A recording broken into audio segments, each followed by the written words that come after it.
Pero ang mahal, 6,000 points. Kailangan ko mag-isda ng marami. Exchange ko na ba? Kung mahirap magpakabuti ka muna. Pero kung kaya mo na, tutulong ako sa mundo para may magawa ko mabuti. Binigyan ako ng chance ng Diyos. Hindi ko sasayangin ito. Honey? Honey? Honey? Ha? Ano iniisip mo dyan? Kain na, lalamigin mo ulam. Masarap. Promise. Grabe, ang sarap talaga nito. Kain na tayo, love.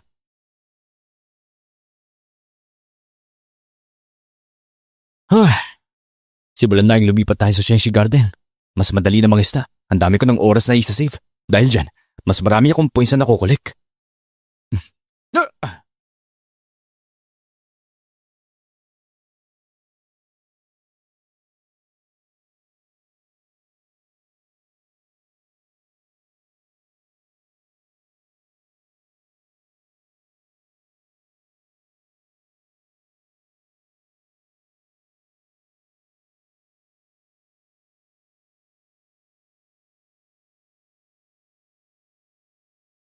Okay na to.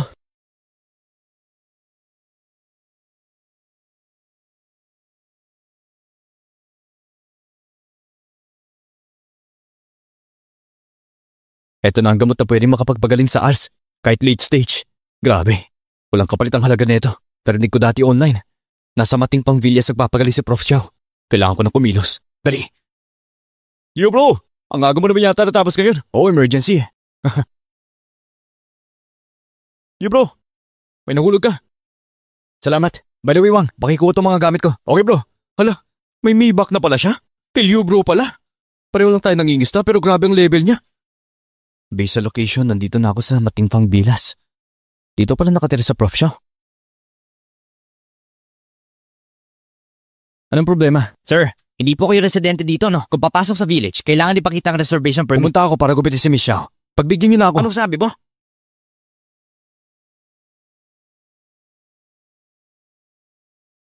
Miss Xiao, ang sakit ni Mr. Xiao. Nasa terminal stage na. Wala na pang lunas. Hindi pa kayo ang best medical team sa US? Ni pag-improve ng kondisyon lolo ko, hindi nyo kaya? Miss Xiao, alam niyo naman na ang ALS ay isa sa mga pinakamalalaking hamon sa medisina. At kung sino man ang makakabot nito, tiyak na magiging susunod na Nobel Prize winner. Pero ang ganyang breakthrough, baka nasa loob ng 50 years pa bago mangyari. Hindi pwede. Ang teacher kong pambasang bayani ng China. Nasa breakthrough na tayo ng pinakamahalagang nanochip project. Paano pwedeng? Ang kalusugan ng teacher ko ay kalakip na kinabukasan ng bansa. Sir Feng, pakiusap, isipin niyo ng paraan.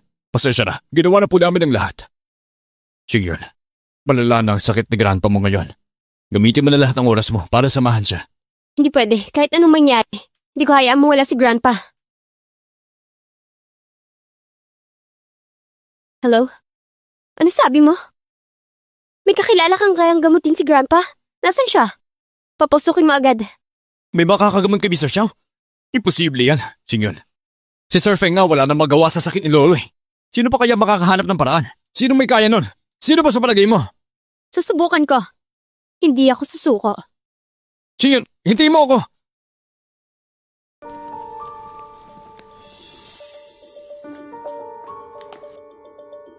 Ikaw ba ang makakagamot sa grandpa? Ikaw ang... Xiao Xing yun. Lolo ko si Mr. Xiao. Pwede ko bang malaman ang pangalan mo? Hello, apo ka pala ni Mr. Xiao? Xiao Qing yun? Ikaw ba yung presidente ng Donghua Group? Ako nga. Bata pa pero CEO na ng bilyong-bilyong kumpanya. Saludo ako. Pinapahanga mo talaga ako.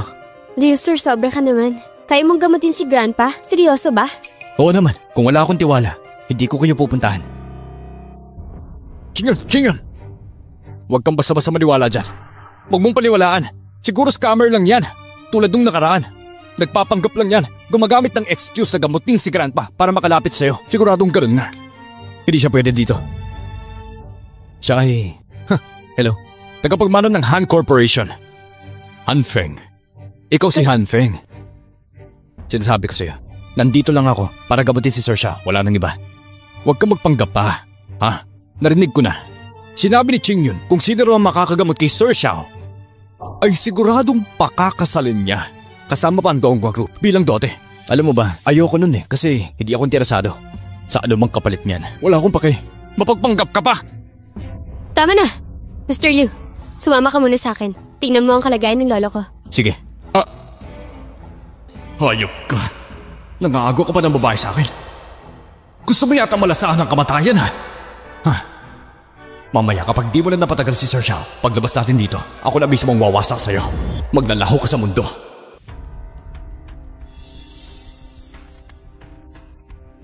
Miss Xiao, eto po siya. O ikaw? Ipapakilala ko po. Ito po si Mr. Liu, isang espesyalista na sinasabing kayang labanan ang ALS disease. Kung siya nga ang gagamot, baka nga gumaling nga talaga si Lolo dito. Alam mo ba kung ano ang sakit na ALS? Kalokohan yan. Walang gamot dyan. Miss Xiao, huwag mong ipusta si Lolo sa desperasyon. Baka lalo mo siya mapahamak. Alam ko yan.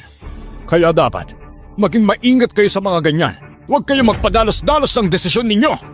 Hindi ako susuko, pero seryoso ang kondisyon ni Lolo. Masyadong malala. Mr. Liu, sabihin mo, anong balak mong gawin ngayon? Totoo nga sinabi mo. Kahit yung mga modern na gamot hindi kayang gamutin si Lolo mo. Sige yun, huwag ka nang umasa dyan. Klaro naman, puro dakdak lang yan. Niloloko ka lang niya. Ang gusto lang niya, lumapit sa'yo, siraulo ka. Kung sinasaktan mo si Sir Xiao, hindi ka makakaligtas. Sisiguraduhin kung buburahin ka namin. Tama.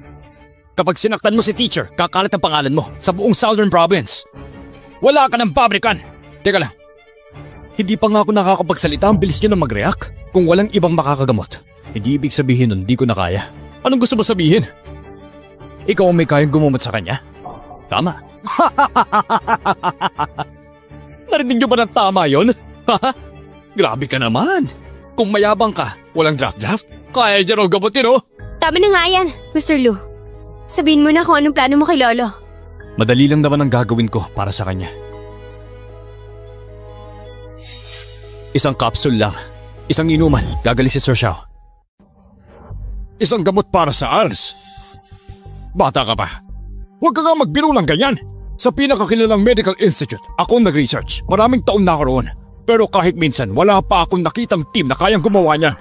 Patingin nga, mga research paper na wala akong nakitang ganon, bata ka. Alam mo ba, ibig sabihin ng sinasabi mo, kakalat yan sa buong mundo. Oo, alam ko yun. Alam mo pala eh. Pwede ka bang manalo ng Nobel Prize sa medisina? Magiging tanyag ka sa buong mundo. Ganun ang mangyayari sa'yo. Pero kung gusto ko lang talaga tumulong kay Sir Xiao, ginagawa ko ito dahil siya ay bayani sa bansa natin. Expert sa nanochip. Walang yak nagdadahilan ka pa.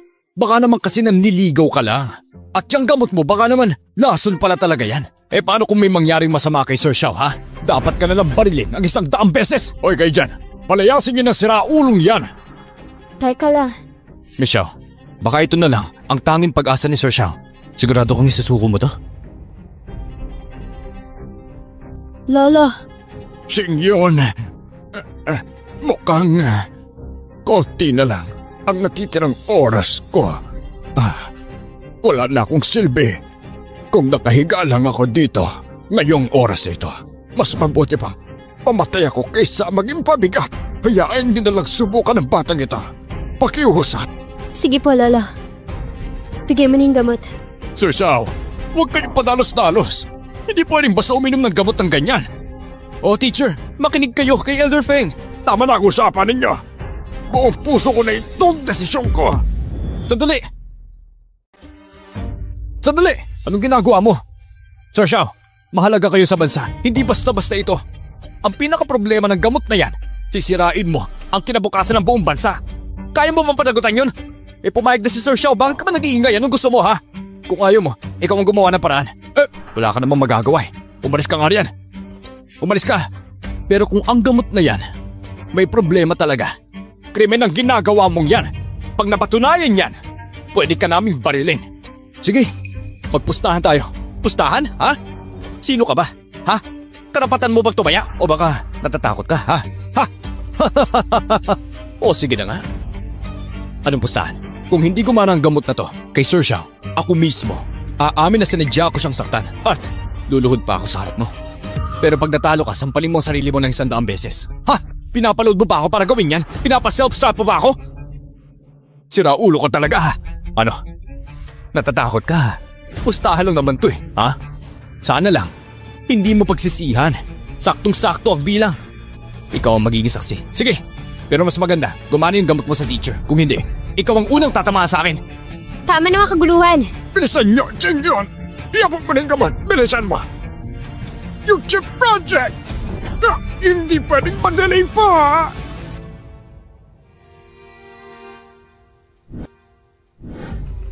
Lolo, ako na po magpapainom.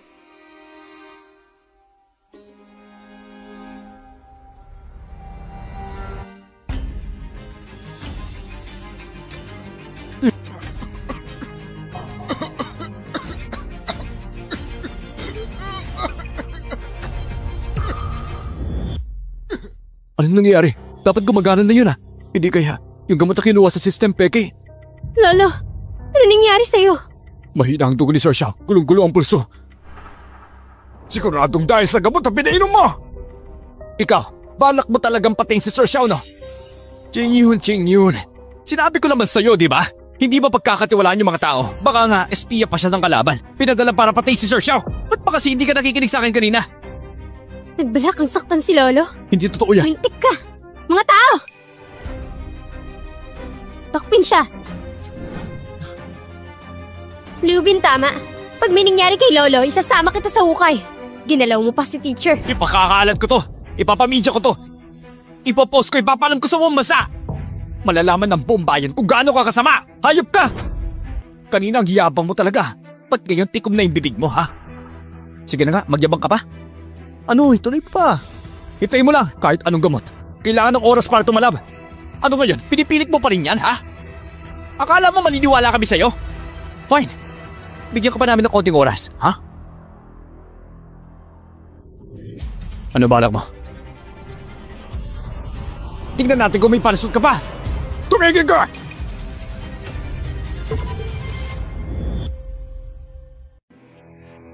Sir Xiao! Lolo? Ay, naku kayo talaga.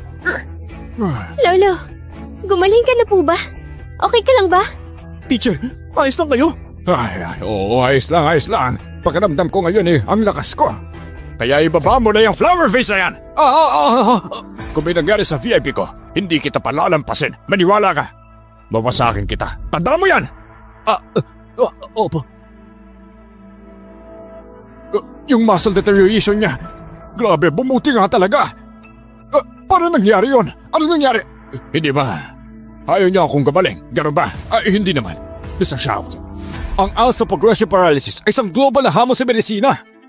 At lalo na soling stage na kayo, talaga mahirap na po ang kondisyon ninyo.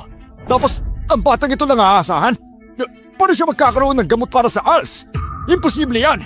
Tumigil ka na, Mr. Feng. Kayo pa naman ang pinakamagaling na medical team, pero sa sakit ng lolo ko wala kayong magawa, samantalang si Mr. Liu. Isang tableta lang ay may pagbabago na. Kayo walang mga silbi dito, mga doktor na walang alam. Marami naman ang may alam na mas magaling ang medisina sa Amerika. Anong batayan ninyo? Bakit hindi pwedeng dito manggaling ang solusyon? Gets ko na. Sigurado akong galing Amerika yung gamot niya. Hindi na ako mula sa ospital doon. Sa palagay ko, isa talaga siyang espiya. Traitor yan! Oo, tama yun. Tama ka. Tama na. May ganyan na panati ko sa banyaga. Wala akong pake. Umalis ka na sa harap ko. Chuyen, paalisin mo na sila. Opo. Wag. Ano? Ako ba naman ang special doctor ni Mr. Xiao? Ang Feng naman. Tama na. Panahon na para tuparin ng pustahan natin. Ha? Anong pustahan? Wala akong alam dyan. Ikaw, nagbibingi-bingihan ka pa. Kami ang nakasaksi sa'yo. Natalo ka na nga Gusto mo pang mag-breach ng kontrata, ha? Ang Feng, kung may bayag ka pa, tuparin mo na yon. Hang Feng, gawin mo na ang usapan. Kung hindi mo gagawin ang usapan, isa kang duwag. Ngayon lumuhod ka sa harap niya. Ako luluhod ako? Sino kayo parutusan ako, ha? Alam niyo ba kung sino ang tatay ko? Mangwalagya kayo. Ang tatay ko, ang pinuno ng Han family sa South Province ba?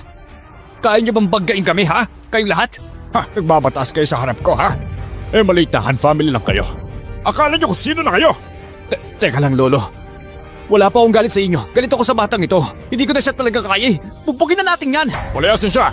Wag po. Oy, pitawan niyo ako. Aalis ka ba? O kami magpapababa sa'yo? Ching yun. Magkaibigan tayo. Alam mo yan. Bakit mo ako pinapahiya? Sakpalin mo.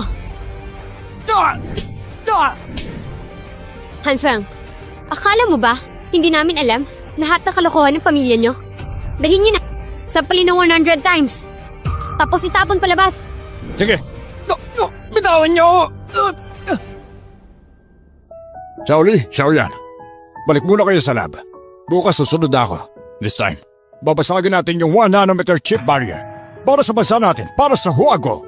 Lahat ng yon. Yes sir. Dahil kasama namin kayo, siguradong kakayanin natin. Tuloy-tuloy na ang project. Siguradong magtatagumpay na tayo. Hindi na tayo kukontrolin ng mga Benyanga. Tayo na ang may hawak. Sir, alis na po kami. Sige. Ang galing. Binata. Sa pagkakataong ito, ikaw ang nagligtas sa akin. Sabihin mo, anong gusto mo? Basta kaya namin ng pamilyang Xiao, hindi kami uurong. Walang problema yon. Sir Xiao, may hilingin sana ako. Alam ko na may pakay ka. Huwag ka nang magpaligoy-ligoy pa. Basta kaya ko tutulungan kita. Kahit ano, sabihin mo lang. Sir Xiao, niligtas kita. Hindi dahil sa reward, kundi ikaw ang haligi ng China. Mahalaga ka sa bayan. Ikaw ang susi sa pagunlad ng siyensya, kaya nakikiusap ako. Sa susunod po, sana po, alagaan niyo yung kalusugan ninyo. Magpahinga po kayo, huwag niyo pong pabayaan ang sarili niyo. Wala na akong gamot para dyan eh. Kaya mag-iingat po kayo. Magaling ka bata. Ang hiling mo, tatanggapin ko yan. Pero syempre, dahil niligtas mo ako, ang pamilya Xiao, hindi marunong tumanggi, lalo na sa mga utang na loob. Narinig ko kay Qingyun, Liu Bin ang pangalan mo, tama ba? Opo. Ngayon, anong sa tingin mo sa apo ko? Si Qingyun. Siya ang presidente ng Donghua Group. Isang pambihirang babae. Bihira lang makakita ng ganyang klaseng babae sa mga kabataan ngayon, napakagaling. Kaya naman iniisip ko, ipapaasawa ko siya sa'yo. Ano? Lolo, gusto mo akong ipakasal? Hindi pwede yan. Qingyun. Sir Xiao, kasi po, huwag kang mag-alala. Kita mo naman, siya ang nag-iisang apo namin. Ikaw ang tagapagmana ng bilyong-bilyong kayabaran ng Xiao family. Sigurado nga ang kapanalo sa South Province. Hindi basta-basta ang mapili ni Lolo. Napakataas sa standard niya. O si Liu Bin ang napili. Ibig sabihin may tiwala siya. At kahit pa, Liu Bin, mas okay ka pa. Kesa sa walang kwentang Hanfeng. Hindi din naman masama kung susubukan mo na kitang makilala. Sir Xiao, pasensya na po. Ayaw mo? Bakit? Ayaw mo naman. Hindi ba sapat sa'yo ang apo ko? Hindi po ganun, Sir Xiao. Ako po kasi, may asawa na po ako. At may anak na kaming babae. Nangako ko sa kanila na habang buhay, hindi ko sila pababayaan o lolokohin. Ay, naku, pasensya na. Ako'y may pagkukulang doon. Patawad. Ay, hindi ikaw ang may kasalanan, Qingyun. Hindi lang talaga kayo itinadhana. Sir Xiao, huwag po kayong magsalita ng ganyan. Si Qingyun ay isang napakabuting babae. Sigurado po ako, darating ang lalaking karapat-dapat sa kanya. Sigurado po ako dyan. Ganun ba? O edi sige. Salamat sa magandang sinabi mo, iho, ha? Kahit matanda na ako, baka sakaling makapagbuhat pa ako ng apo sa tuhod. Lolo! Opo, kung wala na pong iba pa, Lolo Xiao, maulan na po ako. Baka po kasi hinintay na ako ng asawa at anak ko. Kaya alis na po ako. Paalam po. Mr. Liu, sandali lang. May sasabihin pa ako. Bakit po? Ano po yun? Qingyun, ihanda mo yung regalo ko sa kanya. Ayusin mong mabuti. Lolo Xiao, nagabala pa po kayo. Hello? Secretary Zhang, dala mo na dito ang kontrata. Bilisan mo. Mr. Liu, hintay lang po kayo ng konti. Darating na yung secretary ko. Pasok.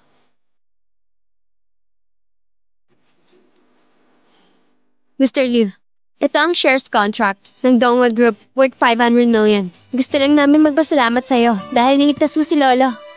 Pirmahan mo na lang po. Sige na, pirma na. Miss Xiao, hindi ko po matatanggap yan. Bakit naman? Miss Xiao, sinabi ko na, iniligtas ko si Lolo Xiao hindi dahil sa pera. Kung pera lang ang habol ko. Kinalimutan ko ng prinsipyo ko. At isa pa, hindi ko kailangan ng pera. Miss Xiao, Lolo Xiao, aalis na po ako. Hindi masama, ha? Kita mo, hindi ako nagkamali sa tao.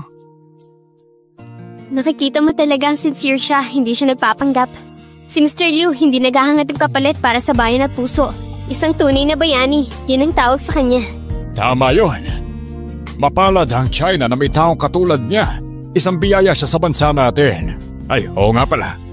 Kanina parang nagkaalitan sila ni Han Kid. Bantayan mo si Liu, ha? Kapag gumalaw ang Han family, laban ka Liu. Huwag kayong magatubiling kumanti sa kanila. Wala nang kaibigan. Apo, Lolo. Alam ko na ang gagawin ko. Secretary Zhang, magpadala ka ng tao ngayon din. Tahimik lang, huwag magpakita. Kapag may nangyaring masama kay Liu, i-report mo agad sa akin. Apo. Buisit na yan. Nakakainis talaga. Simula pagkabata dito sa Southern Province, lahat ng sumalungat sa akin, nasa hukay na. Ano pa kaya tong balita dyan, Sheng? Sundan mo. Apo.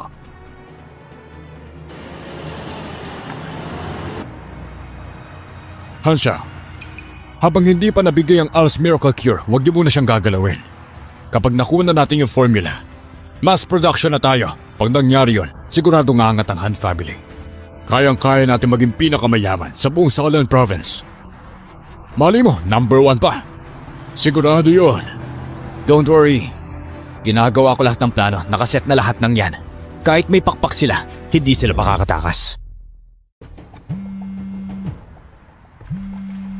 Hello? Mr. Liu, may mga sasakyan sumusunod sa inyo. Mukhang may balak silang masama. Ganun ba? Sigurado ba kayo? Kaya niyo silang ayusin? Mr. Liu, syempre naman po, dati na kami naka-assign sa VIP protection. Kaya sanay na kami sa ganitong klase mga kaso. Huwag kayong mag-alala, babantayin namin kayo na mabuti. Sisiw lang sa inyo. Opo. Mukhang si Young Master Han gusto manggulo ah. Aba dahil hawak siya ng Han family, akala niya pwede na lahat. Lolo, yung sakit nyo, gumaling na. Para milagro ang didisina. Kaya naman alaga ang mabuti ang sarili. Oo naman. Sabi nga, akala mo wala ng daan, biglang may hiwalag. May pag-asa sa likod ng dilim.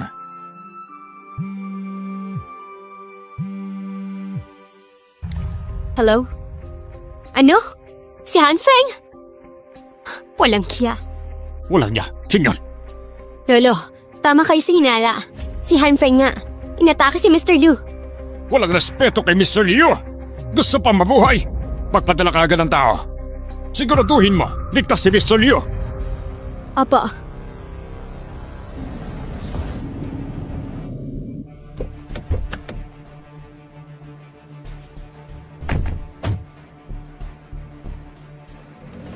Ano? Gustong-gusto niyo akong patayin? Haha, buti alam mo. Sa Southern Province, bawal sumuway sa akin. Or else, diretso impyerno. Ha! Kasama ka doon. Natatakot na ako, wow. Takot na takot, mas maganda. Ha? Pero, kung ibibigay mo sa akin ang formula ng Al's Cure, baka pagbigyan pa kita. At least buo pa ang katawan mo. Kaya ngayon, ibigay mo na sa akin yung gamot. Sigurado ka bang kaya mo ako? Mag-isip ka nga. Hoy bata, kung ako sa'yo, sumunod ka na lang. Para hindi ka magdusa, sasabihin ko lang sa'yo. Tumigil nga kayo. Kung hindi, kayo magsisisi. Makikita nyo. Ha! Nagmamayabang ka pa. Ha! Sige nga, tignan natin ang yabang mo na yan. Para malaman mo na sa lugar na to, wala kang level sa amin. Mga tol, sige na, basagin nyo na yung pagbubuka ng taong yan.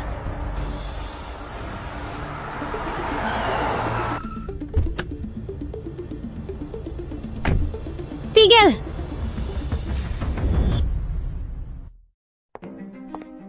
Han Feng, ang lakas ng loob mong galawin si Mr. Liu. Gusto niyong mabaon ng buong pamilya Han family? Xiaoxing yun, akala mo ba? Kayang tapatan ng Xiao family ang lahat ha?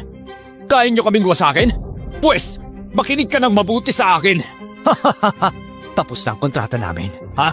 Kasama ang Li family ng Beijing. 100 billion deal yun. Kaya ngayon, tignan na lang natin kung sino pang pamilya ang magtatangka sa amin. President Xiao, totoo naman po yun. Ang Li family kabilang sa malakas na koneksyon nila. Hindi natin sila kayang labanan. Pero...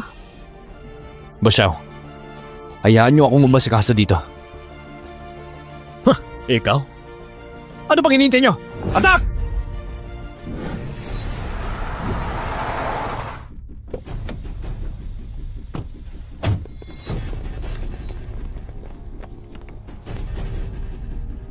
Ha? Kayo? Itong kalibre lang? Tinatangka niyong labanan ako, ha? Tara!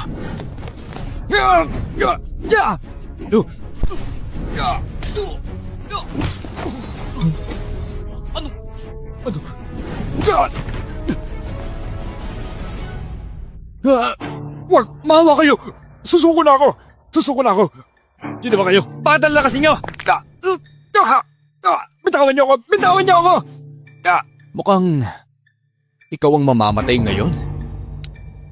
Hindi ako. Hayop ka! Ano balak mo? Sinasabi ko sa'yo, akong tagapagmana ng pamilyahan sa South Province. Kung papatayin mo ako, malalaman ng tatay ko. At sigurado ako, hindi ka niya papatawanin. Eh di lalong walang makakapigil sa akin. Mamamatay ka na! Mamatay ka na! Wag po! Wag po! Wag po! Akala ko pa naman matigas ka eh. Ang bilis mo palang subuko. Ayan o! Tiyak nakarating na sa tatay mo, wala ka ng laban. Kapag ginulo mo pa ako, pati ang pamilya mo damay, hindi na ko iaabot hanggang bukas! Walang iya, pati pamilya ko dinadamay mo, walang iya ka. Mukhang kailangan kitang tapusin. Mr. Liu, yung Han family, suportado sila ng Lee family. Hindi natin sila kayang kalabanin. Don't worry. Tatawagan ko na lang ang manager Chen. Naku po, nagbibida-bida ka na naman ha? Baka naman sabihin mo ulit, mas malakas ka sa connection mo kesa sa Lee family ng Beijing, ha? Manager Chen, ganito ang nangyari. Ganun ba? Gets ko na. Pamilyahan lang pala. Ang lakas ng loob nila. Akin itong Mr. Liu. Relax ka lang. Kakapin natin ang werewolf. Pabayaan mo. Hindi kami mabastusin ng Lee family. Pakawalan mo siya. O ano? Ba't tahimik ka na? Ha? Yubin, Tamyang Han family, isasampa namin ang kaso sa authorities.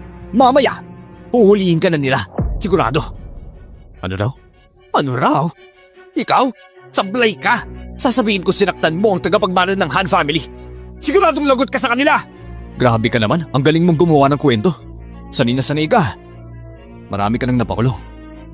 Eh kasi naman dapat lang. Ang mga kalaban ko, dapat sa kanila yon. Pero ikaw, iba ang kalaban mo ngayon. Tigas ulo ka pa rin ha? Teka, bakit naman tumatawag ngayon si Papa? Hello, Dad. Wala kang kwenta. Anong kaguluhan nito ha? Anong... Papa, hindi ko alam kung ano sinasabi mo. Ganito na lang ang lagay. Nagkukunmuli ka pa rin. Kakarating lang ng balita. Umatras ang pamilya Lee sa investment para sa Han Group. Gusto nila, putulin ang lifeline natin. Paano nangyari yun? Buong buhay ko binigay ko sa Han family. Pinaghirapan ko ang lahat. Kunti-kunti na lang. Abot kami na ang tagumpay. Pero ngayon, sinira mo lahat. Lumuot ka ngayon sa VIP na yon. Humingi ka ng tawad. Kausapin mo siya. Kung hindi, palalayasin kita sa Han family. Gawin mo ang lahat ng dot. Kung hindi, halalagot ka. Bakit ganito? Kung alam ko lang, hindi ko na sana ginawa yun. So yung bigating tao. Ikaw pala yun! Yung tao na yan, wala lang sa akin yan. Pero thanks ha, sa pagbabackup mo. Mr. Liu, malaki ang utang na loob namin sa'yo, kaya normal lang yan. Sige, uwi na ako. Inaantay lang akong pamilya ko eh. Mr. Liu, pag-iusap po, pagbigyan niyo na ako. At saka, pakisabi sa pamilyang Lee, huwag silang umatras. Kung umatras sila, tapos na ang Han family, wala na kami pag-asa eh. Kaninang yabang-yabang mo, akala mo kung sino ka. Ngayon takot na takot ka. Nasaan ang yabang mo ngayon? Tandaan mo, ikaw lang ang may kasalanan. Wala ka nang ibang dapat sisihin. Hindi, magpapaluanan muna ako. Mr. Liu, anong balak mong gawin sa kanya? Sundin niyo lang ang rules ng Battle Wolf. Kung anong tama, yun ang gawin. Roger. Halina silang lahat! Hoy! Medical expert ako sa US! Bitawan niyo ako! Mr. Chow, teka lang. Mukhang mga Battle Wolf sila. Ano? Secretary Zhang, sigurado ka ba? Only top elites ang pwedeng mag-hire sa Battle Wolf. Dito sa bansa natin, kahit ang lolo ko, hindi niya kaya mag-hire ng ganito karaming na Battle Wolf agents, bihira to. May Dragon Mark. Battle Wolf logo yun oh. Military level organization sila, walang peke. Totoong Battle Wolf agents. Mukhang ito si Mr. Liu, hindi basta-basta. Hindi lang simple tao. Tama. Isipin mo, may asa siya sa gamot na kaya magpagaling ng ALF. Sobrang kakaiba nun. Grabe yung connection niya, hindi ordinaryo. Bigati si Mr. Liu. Secretary Zhang, pakibantayan mo si Mr. Liu. Malaki ang utang na loob natin sa kanya, dapat sukliin yan. Papa! Bakit ngayon ka lang umuwi? Tumawag pa si Mama kanina, hindi mo naman ate sinagot. Nalobat si Papa eh. Mahal. Gutom ka na ba? Niluto ko na yung paborito mong twice cooked pork. Tignan mo, dali. Tignan natin kung nag-improve ako. Sige. Tikman natin ang luto ng mahal ko. Ang sarap. Mahal, malapit na ang 70th birthday ni Papa. Plano ko sana mag-leave si Coco sa isang araw at bumisita tayo sa probinsya para bumati tayo sa birthday niya. Huwag ka mag-alala, mahal. Ako na ang bahala. Sa handaan ni Papa. Sa System Mall, ang daming magagandang produkto. Hindi ba si Dad matagal na naghahanap ng authentic newer home wine? Saktong meron sa System Mall. Pasok. Boss Xiao, kakaalis na rin Mr. Liu, kasama ang pamilya. Papunta sila sa Pintang para sa birthday celebration ng ama niya. Bukod pa dyan, yung pamangkin ni Mr. Liu, kakagraduate lang sa kolehiyo. Ang pangalan niya, Liu Yaozu. Ngayon, intern siya dito. Ano? Intern siya dito? Secretary Zhang, sabihan mo ang HR, gawa ng paraan si Liu Xin ibigay sa kanya ang manager position. At isa pa, ihanda niyo ng birthday gift. Sasama ako sa Pingtang Town. Dito tayo, Minto. Huwag na magpakita. Apo.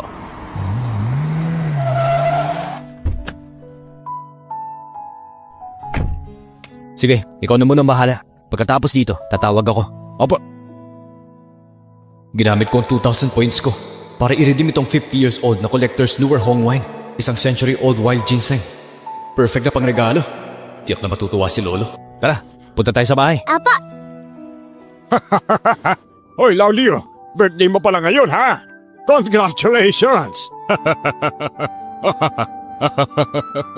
Hoy, Lao Liu, narinig ko nga, yung apo mong si Liu Yaozu, kakagraduate lang. Pero kagad nakapasok sa Donghua Group, pinili pa niya maging chairman, manager na agad. At milyon ang sweldo niya, talagang nakaka-proud siya. Double celebration yan! Salamat. Yung apo ko talaga, o diba, naging big time influencer siya. Sigurado yan, malayo mararating niya balang araw. Ha? Pa, nandito na po ako! Uy, Old Liu, tingnan mo yung anak mo si Luciang, napakagaling talaga. Tingnan mo naman yung Benz niya. Pa, ito po, special naming regalo sa inyo. Pinaghirapan pa namin makuha niyan. Isang 10-year-old wine. 10,000 yan. Pa, Ma. O nasan na yung pangalawa? Mahigit 40 na. Wala pa rin darating eh. Puro kahiyan sa pamilya. Kahiya-hiya talaga. Tama na. Anak pa rin natin si Bunso. Minsan talaga, may mga taong nakatadhana sa ganun. Huwag niyo na po silang alalahanin, Ma, Pa. Nandito na po ang anak niyo. Pa, Ma, nandito na po ako! Pa, Ma, nandito na po ako! Oh, asan ang kotse mo? Ba't hindi ko nakikita? Nasaan na yun? Pinabalik ko muna sa driver ko. Sa driver daw. Ano yung pinagsasabi mo? Nagpapanggap ka ba? Akala mo kung sino ka? Pa-driver pa. Grabe ka naman magsalita. Alam niyo naman, nagbubuhat lang ng semento tong taong to. Nakakahiya nga eh. Sasabihin mo pa. Narinig ko, itong si Liubin, buhat dito, buhat doon hanggang ngayon. Wala pa rin asenso. Mahigit 40 na, wala pa rin darating. Panghabang buhay na yata yan sa babae. Nakakalungkot. Iyang hiya siguro ang pamilya niya sa kanya. Ang lain ng agwat nila, oh. Oo nga, si Lucia ngayon, negosyante na. Yung anak niya, kakagraduate pa lang. Milyon na ang kita kada taon. Sobrang bright ang future. Grabe, no? Sayang naman. Si Liubin, ang ganda naman ng asawa. Pero napaka-inutil naman niya. Kawawa, mahirap ang buhay. Tita, ang laki-laki pa ng bahay namin at ang ganda ng kotse namin bago pa yun binili ni Papa. At si Papa hindi siya taga-buhat, bush siya ng kumpanya. Mababatang to, manang-mana sa tatay. Puro kasinungalingan. Trabador lang naman yung tatay mo, puro buhat lang yan. Kahit pampatak ng CR, hindi niya kayang bilhin. Ate, pamilya pa rin tayo. Huwag mo naman kami layitin ng ganyan. Yak! Sino pamilya sa'yo? Tumingin ka nga sa sarili mo. Tingnan mo amoy mo. Amoy kahirapan. Ikaw! Anong ikaw? Han, birthday ni Papa ngayon. Magtiis ka na lang. Wenjing, huwag ka na makisali. Pamilya tayo. Huwag naman tayo mag-away. Ma! Pa, ito po yung birthday gift ko para sa inyo. Ilapag mo na lang.